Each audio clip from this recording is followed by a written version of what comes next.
ये हम नहीं जानते मगर जी नहीं सकते तुम्हारे बिना।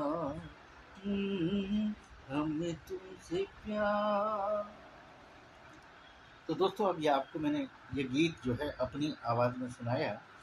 और हमें ये पता होना चाहिए, खास करके हम ऐसे नए लोगों के लिए इस बात को बताना चाहेंगे कि गीत संगीत के लिए ये ज़रूरी है कि हम ये जानें कि ये कोई गीत अगर है तो आखिरकार कहाँ से बना होगा, कहाँ इसकी रचना की गई, किस राग पर आधारित है। तो ये भैरवी राग भैरवी पर आधारित ये गीत है।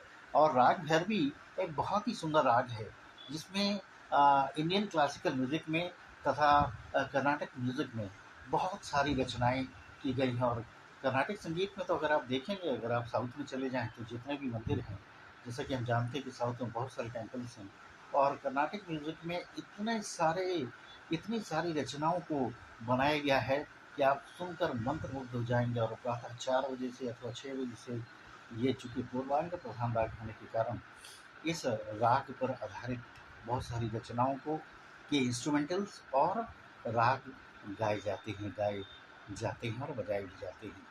तो ये राग एक बहुत ही महत्वपूर्ण राग है दोस्तों।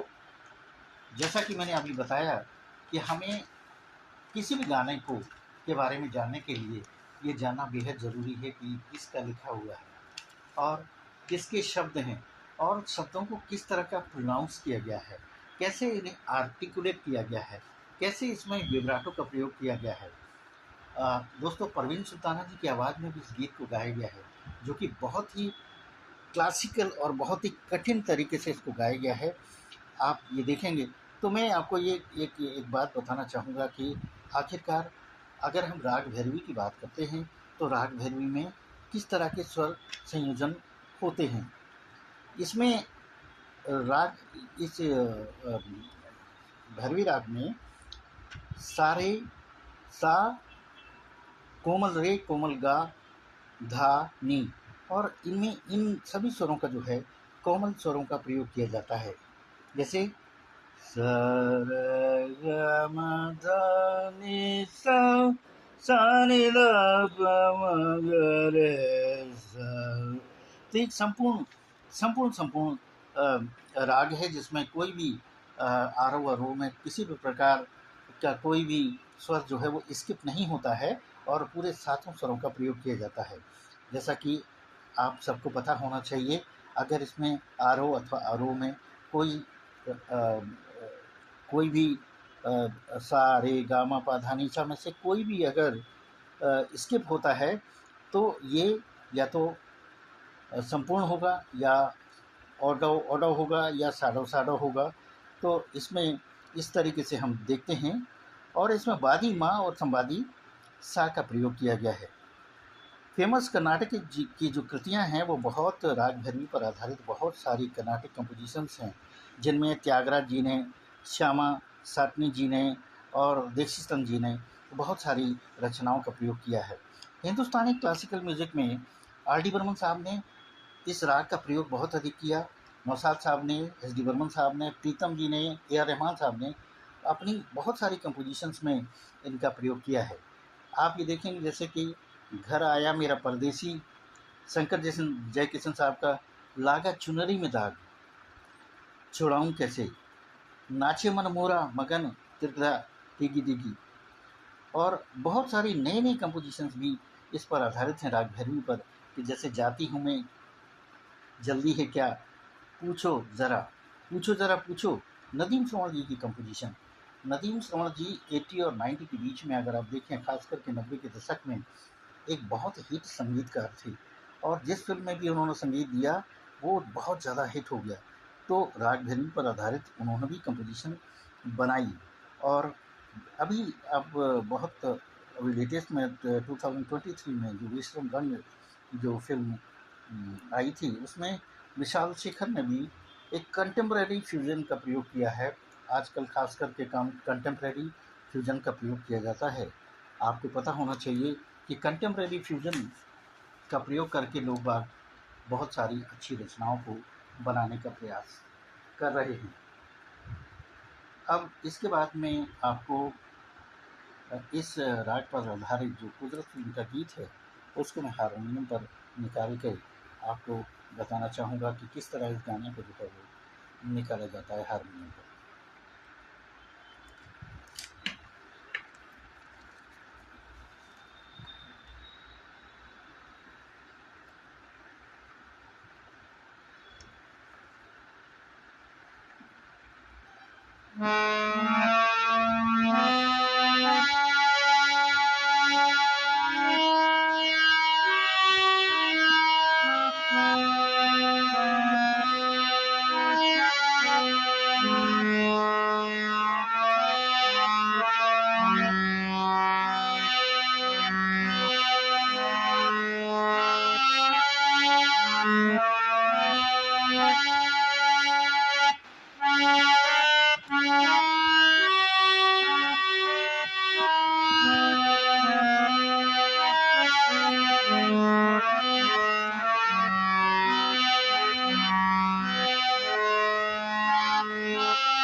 हेलो दोस्तों, तो आपने देखा कि किस तरह ये जो राग है, राग पर आधारित ये बंदिश है, आपने अभी अभी मुझसे सुनी।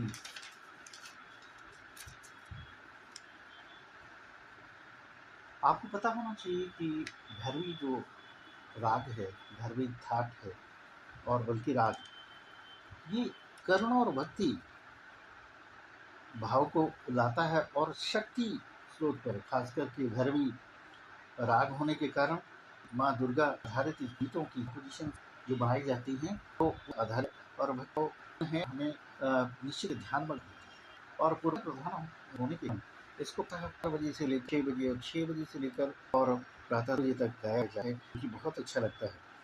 वर्तमान में तो फिल्म सॉन्ग्स, भजन और ठुम टप्पा अभी इसका प्रयोग जाता है। त्योहार में 12 स्वरों का प्रयोग होता है। बहुत सारे अन्य स्वरों का संयोजन, जो शुद्ध स्वरों का संयोजन इसके साथ मिलाते हुए हम कुछ रचनाएं, कुछ कंपोजिशंस बनाते हैं, जिससे कि बहुत ज़्यादा वैरायटी हमें देखने को मिल जाती है। तो व्यवहार में 12 स्वरों का प्रयोग होता है। कई अन्य रागों के अंग मिलाकर भी प्रयोग में लाए जाते हैं, जिसके कारण इसकी खूबसूरती और अधिक बढ़ जाती है। लाइट क्लासिकल रचनाओं के लिए भी इसको उपयुक्त माना जाता है। इस प्रकार हम देखते हैं कि राग भैरवी में बहुत सारे गीत हमें सुनने को मिल जाते हैं।